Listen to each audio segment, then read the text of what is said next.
और ये मैंने पार्ट 2 लिखा है। पार्ट 1 में मैंने बेंजीन की सब्स्टिट्यूशन रिएक्शन की मैकेनिज्म को डिटेल में एक्सप्लेन किया है, तो पार्ट 1 आप देख लीजिए।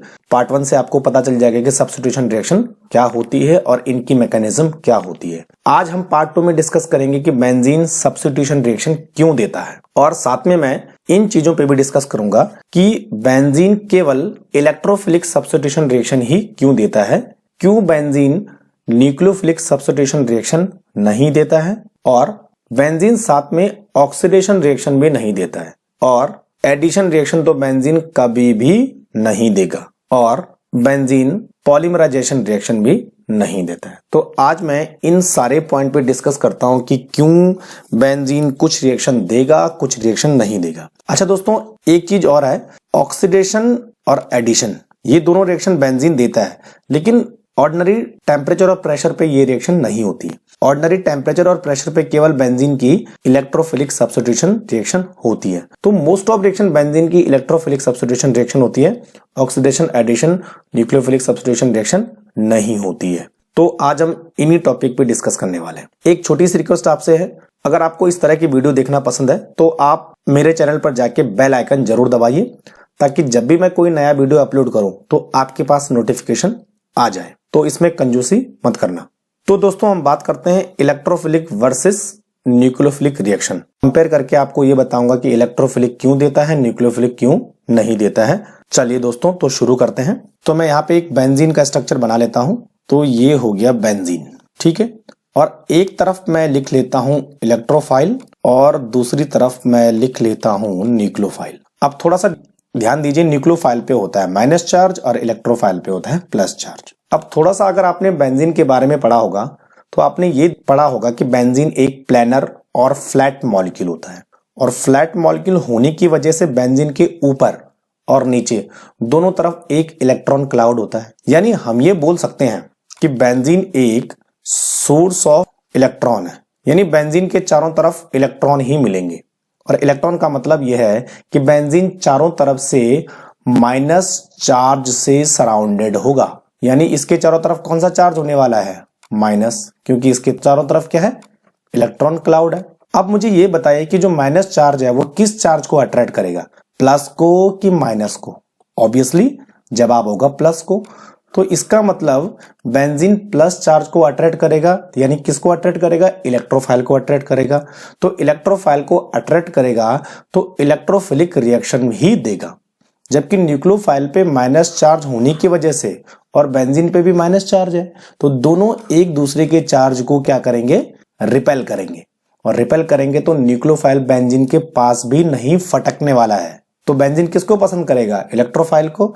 इसलिए बेंजीन की जो रिएक्शन होगी वो इलेक्ट्रोफिलिक टाइप की रिएक्शन होगी। बेंजीन न्यूक्लियोफिलिक रिएक्शन नहीं देता है। कुछ केसेस में बेंजीन न्यूक्लियोफिलिक रिएक्शन देता है, उसका कॉन्सेप्ट अलग है, वो मैं कभी दूसरे वीडियो में डिस्कस करूंगा। तो इतना क्लियर हो गया कि मोस्टली बेंजीन इलेक्ट्रोफिलिक रिएक्शन क्यों देता है। इसका रीजन है बेंजीन के ऊपर इलेक्ट्रॉन क्लाउड जो कि प्लस चार्ज को अट्रैक्ट करेगा। तो यानी ये वाली रिएक्शन तो हो जाएगी, लेकिन जो न्यूक्लियोफिलिक सब्स्टिट्यूशन रिएक्शन है वो नहीं होगी। अब आगे बात करते हैं कि जो इलेक्ट्रोफिलिक रिएक्शन है वो किस टाइप की होंगी, एडिशन टाइप की होंगी या सब्स्टिट्यूशन टाइप की होंगी। तो जैसे मैंने प्रीवियस वीडियो में बताया था कि बेंजीन की रिएक्शन मोस्टली सब्स्टिट्यूशन टाइप की होती है, एडिशन टाइप की नहीं होती है। तो यहां पर मैं यही एक्सप्लेन करूंगा कि क्यों एडिशन रिएक्शन नहीं होती है, सब्स्टिट्यूशन ही रिएक्शन बेंजीन पसंद करेगा, ऐसा क्यों होता है। तो मैं सबसे पहले बेंजीन में एक एडिशन रिएक्शन करवाता हूं। तो ये बेंजीन की 3 डबल बॉन्ड, और एडिशन करवाने के लिए मुझे Cl2 की जरूरत पड़ेगी। अब देखिए दोस्तों, जब भी डबल बॉन्ड एडिशन रिएक्शन करेगा तो क्या होगा, डबल बॉन्ड सिंगल बॉन्ड में कन्वर्ट हो जाएगा। तो एक Cl यहां आ जाएगा और दूसरा Cl यहां आ जाएगा। तो यानी अगर बेंजीन Cl2 के साथ एडिशन प्रोडक्ट बनाएगा तो कुछ इस तरह का प्रोडक्ट बनाएगा। अब देखिए दोस्तों, जब ये एक एडिशन प्रोडक्ट बन जाएगा तो होगा क्या, बेंजीन का एरोमेटिक कैरेक्टर लॉस हो जाएगा। तो लॉस ऑफ एरोमेटिक नेचर, यानी एडिशन होने से डबल बॉन्ड सिंगल बॉन्ड में कन्वर्ट कर दिया, जिस वजह से बेंजीन का delocalisation of pi electron finish हो गया, यानी बेंजीन का एरोमेटिक कैरेक्टर लॉस हो गया। अब एक चीज आपको ध्यान में रखनी है, बेंजीन के लिए अपना एरोमेटिक कैरेक्टर या रेजोनेंस सब कुछ है, यानी बेंजीन वो रिएक्शन कभी नहीं देगा जिससे उसका एरोमेटिक कैरेक्टर लॉस होता है, और एडिशन रिएक्शन करने पे बेंजीन का एरोमेटिक कैरेक्टर यहां से लॉस हो रहा है, क्योंकि बेंजीन पे रेजोनेंस की पॉसिबिलिटी अब नहीं रहेगी। इसी वजह से बेंजीन कभी भी एडिशन रिएक्शन नहीं देगा, क्योंकि इससे उसका एरोमेटिक कैरेक्टर लॉस हो रहा है। अब दूसरी तरफ देखते हैं कि सब्स्टिट्यूशन में एरोमेटिक कैरेक्टर लॉस होता है या नहीं होता है। तो ये मैंने बेंजीन लिखा और ये एक इलेक्ट्रोफाइल है। तो सब्स्टिट्यूशन में क्या होगा कि बेंजीन का कोई एक हाइड्रोजन इलेक्ट्रोफाइल के थ्रू रिप्लेस हो जाएगा और इस तरह से हाइड्रोजन अलग होगा। अब देखिए दोस्तों, ये एक इलेक्ट्रोफिलिक सब्स्टिट्यूटेड प्रोडक्ट बना है।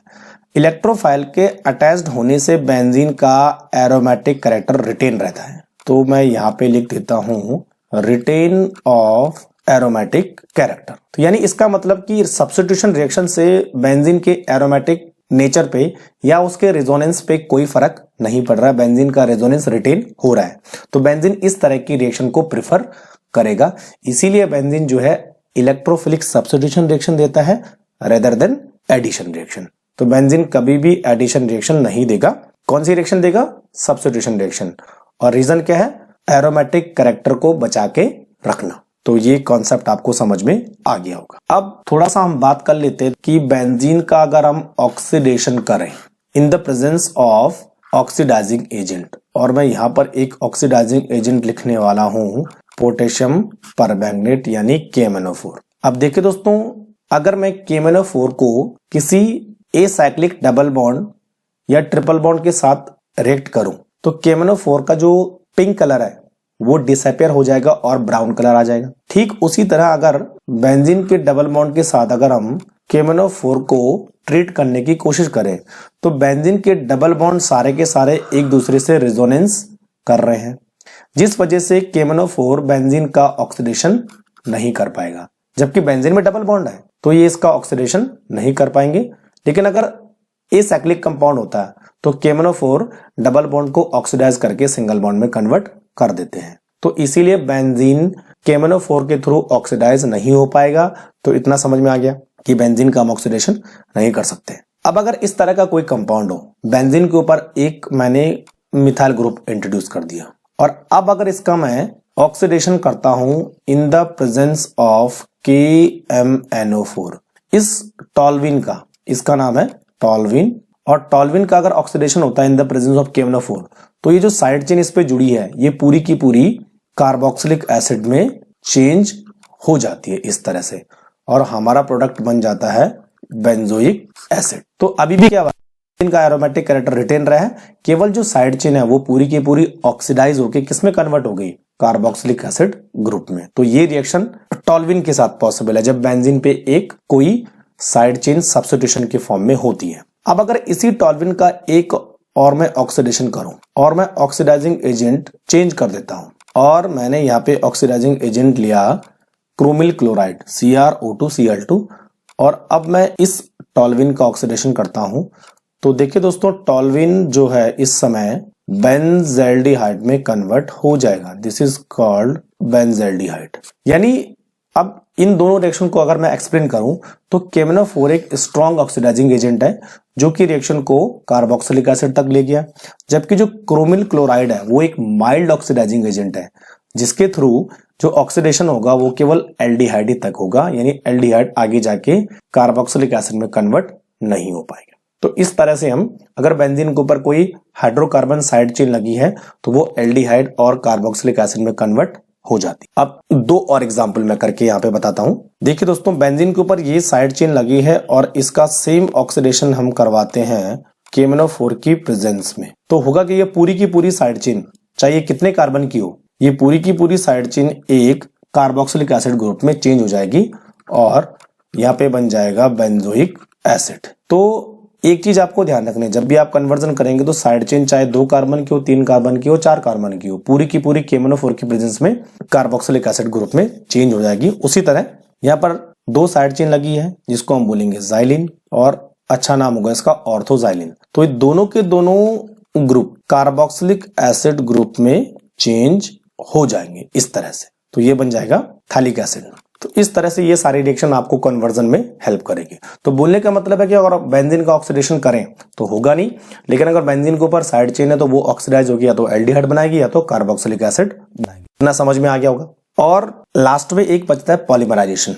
देखिए दोस्तों, बेंजीन का कोई भी पॉलीमर नहीं होता है। अगर बेंजीन के ऊपर कोई ग्रुप लगा है तब जाके पॉलीमर बनने की पॉसिबिलिटीज हो सकती है, लेकिन बेंजीन कभी भी पॉलीमर नहीं बनाता है, क्योंकि बेंजीन का रेजोनेंस पॉलीमराइजेशन की वजह से डिस्ट्रॉय होता है। तो कुल मिला के बोलने का मतलब है कि बेंजीन वो रिएक्शन देगा जिस रिएक्शन से उसका एरोमेटिक कैरेक्टर लॉस नहीं होगा। अगर बेंजीन का एरोमेटिक कैरेक्टर लॉस होता है तो बेंजीन कभी भी वो रिएक्शन नहीं देता है। तो इतना कॉन्सेप्ट क्लियर हो चुका होगा कि बेंजीन इलेक्ट्रोफिलिक सब्स्टिट्यूशन रिएक्शन ही क्यों देता है। तो आई होप वीडियो आपको पसंद आया होगा। अगर आपको वीडियो पसंद आया तो आप इसे शेयर कीजिए, लाइक कीजिए। अगर आपका कोई भी क्वेश्चन है तो आप मुझे कमेंट बॉक्स में लिख सकते हैं।